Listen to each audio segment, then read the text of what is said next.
وبين لنا فيه حلال وحرام وهدانا إلى صراط مستقيم.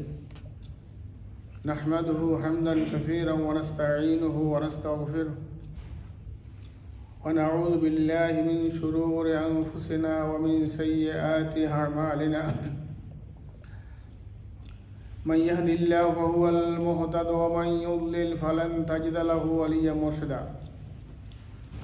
ونشهد أن لا إله إلا الله وحده لا شريك له له الملك وله الحمد يحيي ويميت وهو على كل شيء قدير. ونشهد أن سيدنا وحبيبنا ومولانا محمدا عبد الله ورسوله بلغ رسالة وأدى الأمانة وكشف الأمة ونصح الأمة وتركها على المحجة البيضاء ليلها كنهارها لا يزيغ عنها إلا هالك. اللهم صل وسلم وبارك عليه وعلى آله وصحبه أجمعين. أوصيكم ونفسي بتقوى الله وطاعته وأحذركم وأحذر نفسي عن معصية الله ومخالفة شريعته. يقول سبحانه وتعالى: يا أيها الذين آمنوا اتقوا الله حق تقاته ولا تموتن إلا وأنتم مسلمون. ويقول سبحانه وتعالى: يا أيها الذين آمنوا اتقوا الله وقولوا قولا سديدا يصلح لكم أعمالكم ويغفر لكم ذنوبكم ومن يطع الله ورسوله فقد فاز فوزا عظيما. আমরা সে মহান সত্তা আল্লাহ সুবহানাহু ওয়া তাআলা দরবারে লাখ কোটি শুকরিয়া আদায় করি যে আল্লাহ রাব্বুল আলামিন অত্যন্ত মেহেরবানি করে দয়া করে আজকে পবিত্র জুমার দিন আল্লাহ রাব্বুল আলামিনের আদেশ জুমার নামাজ আদায় করার জন্য আমাদেরকে আল্লাহর এই রহমতের ঘরে আসার তৌফিক দান করেছেন। আলহামদুলিল্লাহ। রাসূল পাক সাল্লাল্লাহু আলাইহি ওয়াসাল্লামের শানে দরুদ ও সালাম, যিনি সারা বিশ্ব মানবতার কল্যাণের জন্য দুনিয়া আগমন করেছিলেন, সারা বিশ্বের শোষিত বঞ্চিত নিপীড়িত জনতার মুক্তির দিশা দেওয়ার জন্য আগমন করেছিলেন।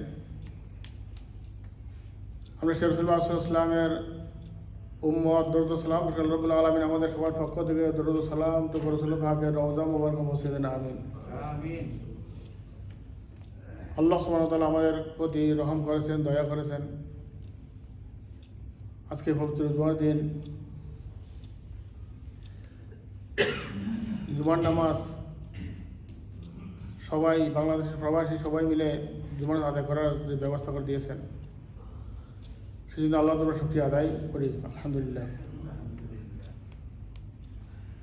আজকের বিষয় হলো শান্তির বাণী, রহমতের বাণী, বরকতপূর্ণ বাণী কোরআনে পাক সম্পর্কে, কোরআন সম্পর্কে আজকের যে খুতবা। কোরআন আমাদের সবার নিকট পরিচিত আল্লাহর কিতাব, নাযিলকৃত কিতাব। আমাদের সবার সামনে অনেকের ঘরে বাসায় বিভিন্ন জায়গায় কোরআন আছে, কিন্তু কোরআনের মূল উদ্দেশ্য সম্পর্কে আমরা অনেকেই জানি না। না জানার কারণে আমরা অবহেলা করি কোরআনকে, কোরআনের প্রতি আমরা গুরুত্ব আরোপ করি না। এটা কোরআনের জন্য কোনো ক্ষতিকর নয়, এটা আমাদের জন্য ক্ষতিকর। কোরআন থেকে দূরে সরে গেলে এটা কোরআনের জন্য কোনো ক্ষতি হয় না, বরং কোরআন থেকে আমরা যত দূরে সরে যাব তত আমাদের জন্যই ক্ষতি। আমরা যত কোরআনের নিকটবর্তী হব তত আমাদের জন্য কল্যাণ ও লাভ, এটা আমাদের বুঝতে হবে।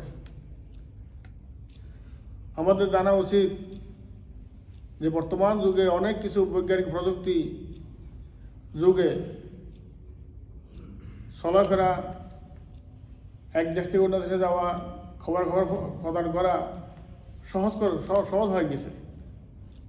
কিন্তু এগুলোর মাধ্যমে আমরা শান্তি এবং শান্তি পাইতেছি না।